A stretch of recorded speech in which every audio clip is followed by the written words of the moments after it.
what's up, students? Welcome to Mr. Hemmert's music class. I just gotta say I miss you guys a ton. I hope you're doing well during this time. It's not ideal, but we're gonna have some fun together. I'm glad you're here.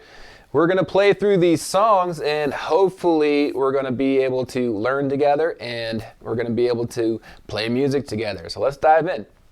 We're gonna jump back a little bit to where we were a little while ago, a month or two ago. We're gonna go back into the recorder karate songs, and we're actually gonna start with Merrily We Roll Along. Now, here's what's gonna happen. We're gonna play them at two separate speeds. First, we're gonna play the song at a slower tempo, and then we're gonna bump it up to full speed. So you can practice it with that slower tempo, rewind, and play through it as many times as you need to until you can get it, and then try to do it full speed. Now here's the thing, if you have a metronome and you want to practice on your own without the video, I'll give you the metronome settings as we go, and you can just set your metronome to the tempo and play along with it.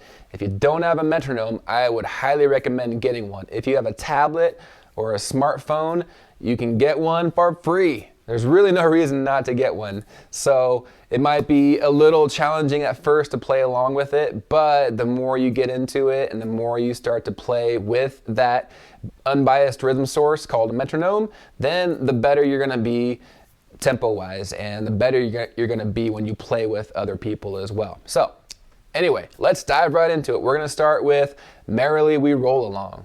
So a couple really quick reminders. We want to make sure that we're holding the recorder correctly. Left hand is on top and right hand is on the bottom.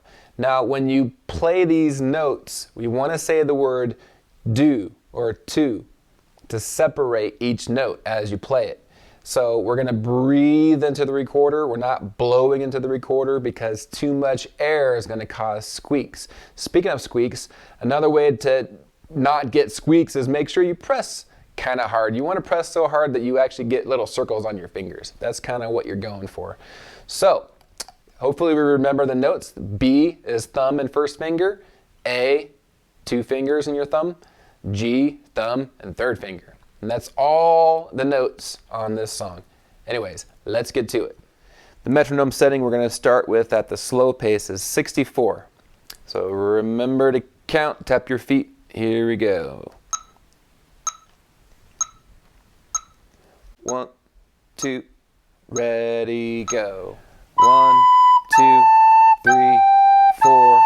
1, 2, 3, 4. 1, 2, 3, 4. 1, 2, 3, 4. 1, 2, 3, 4. 1, 2, 3, 4. 1, 2, 3, 4, 1, 2, rest, rest. How'd you do? Did you do it? Hopefully you did it. If not, then you can rewind this and you can play along again. Let's move on to the faster tempo. So now for our full speed version, we're actually going to jump all the way up to 104 on our metronome. So remember to count, tap your feet, and here we go. 1, 2, ready, go. 1, 2, 3, 4. 1, 2, 3, 4. 1, 2, 3, 4. 1, 2, 3, 4. 1, 2, 3, 4. 1, 2, 3, 4. 1, 2, 3, 4. 1, 2, rest, rest. Did you do it? Great job. If you got this one down, let's move on to the next one.